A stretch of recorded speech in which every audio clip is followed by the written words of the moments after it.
What's up, guys? Welcome to another video of DevTalks with your host Travian, where we talk about everything engineering and technology wise. In this video, we're going to cover BYD actually leapfrogged or jumped past Tesla in sales. So without further ado, don't forget to like, comment, subscribe, and share, and we're going to dive right into this video. BYD doing differently than Tesla? I think they've really had this very consistent playbook of we're going to give consumers a really broad range of vehicles. We're not going to be dogmatic about battery electric vehicles only. We're going to offer plug-in hybrids as well. I think the fact that we've seen as a sort of global trend, even in places like China where battery electric vehicles it's many multiples of what gets sold anywhere else in the world. Even there, we're seeing some slowdown in terms of the take-up of fully electric vehicles, and we're seeing a real acceleration in demand for plug-in hybrids. And BYD has been on the sort of leading edge there, offering extended range electric vehicles, which if you think back to sort of the Chevy Volt that General Motors brought out more than a decade ago, it's sort of similar with that kind of technology where an engine is never directly powering the wheels, and their ability to offer both plug-in hybrid and fully electric vehicles at extremely affordable prices has allowed them to achieve scale that Tesla can only really dream of at this point. It's not even just the type of vehicle that BYD has. And when I say the type of vehicle, I mean if it's a regular EV that's fully electric, whether it's hybrid or whatever else he's talking about, it goes beyond that. BYD's main thing is how inexpensive their vehicles are, especially where they're being sold at and stuff. I don't believe they're getting sold in the US at all. And I remember looking at one of their commercials, and their commercials aren't even tailored to like US drivers at all. When you look at the little stuff, it's mainly everybody out who lives out east and stuff. So the main thing is the price of their vehicles is a big plus, but still, we don't have all the numbers from last year yet. But the year prior, the Model Y was the number one EV sold worldwide. The Model Y.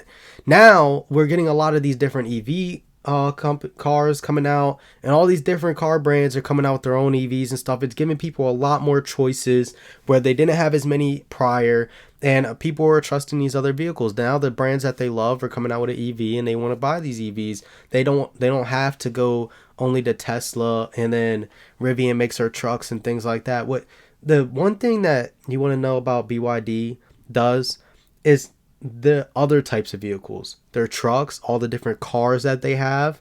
And they don't even just do that. They do buses and things too. They have commercial vehicles also that they are selling. So are we counting this as a whole? Because they just have such a widespread number of products for a company that is also helped by their government humongously. Like their Chinese government, I believe, helps BYD an extreme amount to help push them out and help them grow as a company. They get a lot of help from their actual government to be able to perform in the way that they do and keep the pricing and stuff at where they have it at. Also, so when you look at the type of vehicles that BYD does, and I'm gonna probably do a reaction to one of their vehicles that they showed last year that I believe competes more with Rivian. Our electric car companies are more spread out. But here's the thing. Tesla is technically not even a car company on top of that. So my two questions are going to be, hey, is this revenue only counted for Tesla's car revenue or the other revenue that Tesla gets as well too? Because Tesla, the reason why their stocks is measured at the way that it is because they're measured as a technology company, and they do it in many different ways. I just did a video on Tesla's Powerwall and their whole electricity thing, and they're helping out a lot of states in the country even produce electricity. Hawaii is the main one. They have a deal, I believe, with Hawaii to replace a bunch of their coal plants and make and generate more electricity for the islands. If you guys didn't know. So Tesla is making a lot of different money outside of just their vehicles.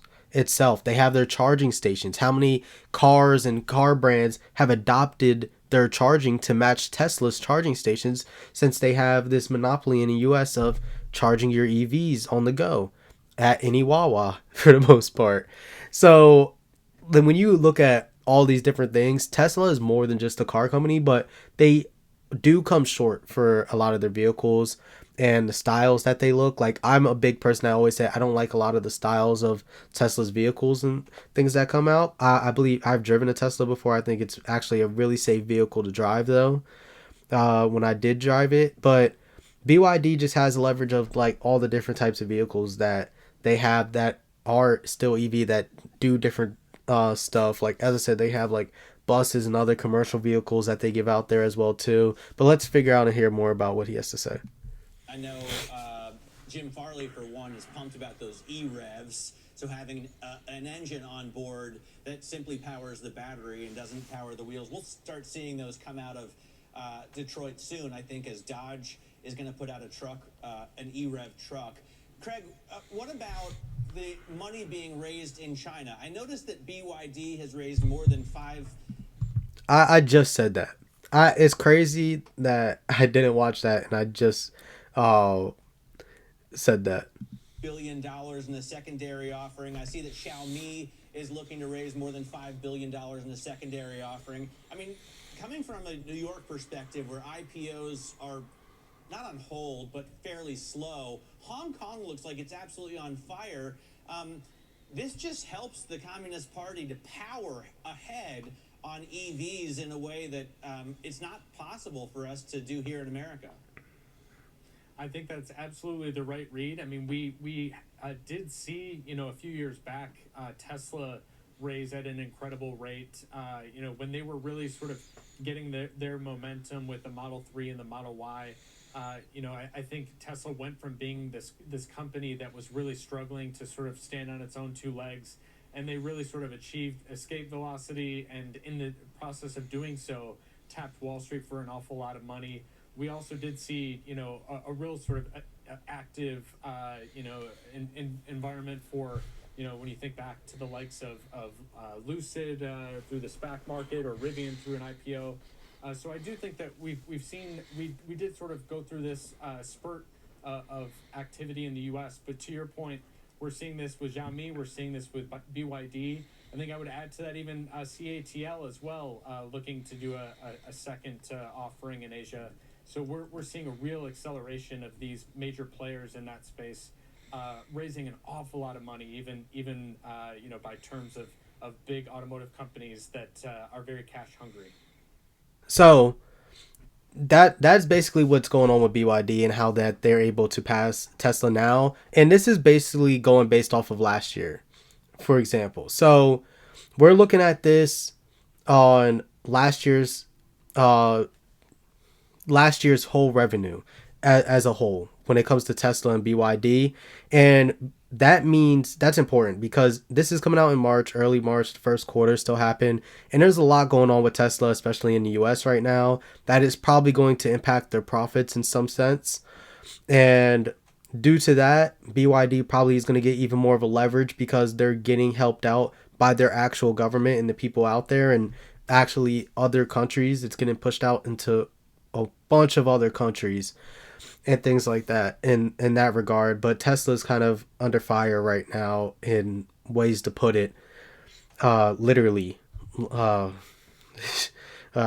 We could have covered some of that as well too on this channel, but since that's all going on right now, BYD probably, if I was to predict a lot of stuff, BYD would probably pass Tesla again next year.